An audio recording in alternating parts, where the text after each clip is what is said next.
Hey everybody, Jesse here from Zumper Home Inspection. Sorry, I'm just in my regular clothes today. But I just want to go over some things. As you know, Clarksville was hit by a really devastating tornado system that just cut through town, and it's just absolutely terrible. It's really important. There is a lot of really bad destruction. I mean, we had an F2 or EF2 and EF3 tornado just cut right through residential neighborhoods. So I've seen some posts floating around online and everything, and some people, I just want to just put some facts out there about wind damage and wind speeds and what houses are supposed to survive and what they're not supposed to survive or not designed to survive. So I'll put it this way. This is all from the IRC, International Residential Code, but Texas Tech with and the National Wind Institute has a great publication on this, on construction styles and designs and approved designs on what residential homes in the United States are designed to withstand. So there's two different ways they can measure wind load on a wall. There's the allowable stress and the load resistant stress levels.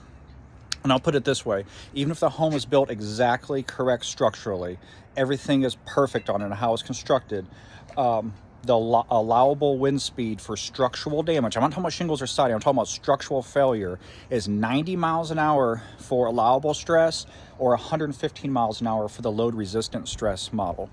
And that's for a 3-second burst. So that's not sustained winds. So even if a home is built perfectly, it's only designed to withstand up to 115 mile an hour winds, basically, for a 3-second burst. The engineers and publication specifically says that does not factor in cyclone or tornado twisting wind effects, which can greatly increase the structural damage to a home, even at the same wind speeds, because the wind's hitting multiple sides at the home at the same time. So I believe most of the tornado damage was in EF2 and EF3. That's going to be 111 to 165 mile an hour winds. Most of that's going to fall in the middle. I think the most of the wind damage, they said, was in the 130s to 150s. And that's cyclonic, that's twisting wind. If you were in the path of that tornado as a direct hit, it doesn't matter how well the home was built, it's not designed to withstand that wind force. And even if things had double the amount of fasteners on it that would even call for structurally, the wood used to construct the home and the walls and the studs and the rafters is not made to, they would just buckle and collapse anyways. So I'm not saying there's not some framing errors out there, I'm sure there is, but I'm saying the houses that were directly in the path who took the worst hits and have the most damage, the wind speeds and was well above what the rated wind speed is for construction design based on the International Residential Code, which some houses are built by now. It's been slowly in the past 50 years. But so there's that. Also, keep in mind that those wind speed ratings are for 3-second burst. A tornado's it's there for a couple seconds as it passes through, longer than 3 seconds. It's twisting wind, which is much worse. And that's why if you see the tornado damage, there's houses 2 doors, 3 doors to the left and 3 doors to the right of houses that are completely demolished that don't even have shingle damage. And that's because the way this tornado cut through, there wasn't a lot of straight line winds, but if you were in the path of that twisting rotation, your house was unfortunately just, it's not built to withstand anything close to that force. If you were just a few doors down, a lot of houses are completely fine, and by the time you get 2 blocks away, it's like it didn't even happen. So everybody says, what can you do in the future?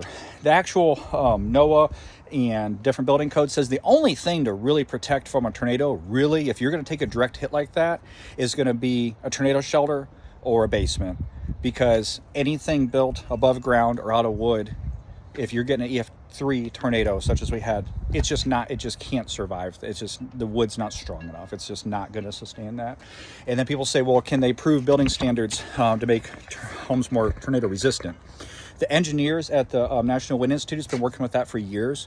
The problem is they found with the load of the wind shear at those speeds at EF2, EF3 tornado, even if you were to substantially increase building standards for construction, even though tornadoes, honestly, even though they're devastating, it would affect a very small fraction of homes throughout the life of a home. But even if they were substantially improve the construction of a home to make them more tornado or wind resistant.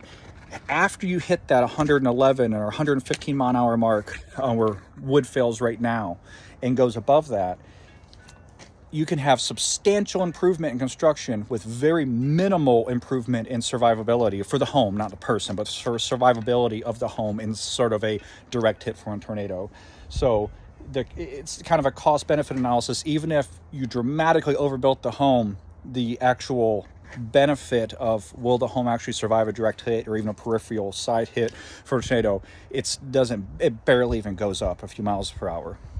It's just physics. I mean, there's just, unless you want to build a home out of solid steel and concrete and make it more rounded so it has less wind resistance, that's just the nature of home construction. And just luckily, this is going to be I know it seems like a big deal for Clarksville right now, and it's going to be for a long time. It's not, this statistically for how many homes there is out there. I'm sorry, my camera. So it's just, it's not something to lose sleep about daily.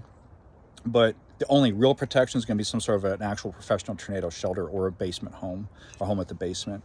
So there's just some facts. It's not my opinion. It's facts on construction style, approved construction designs, and what loads and winds buildings are designed to actually take. If you have any questions, let me know, and I hope you all recover. Thank you so much.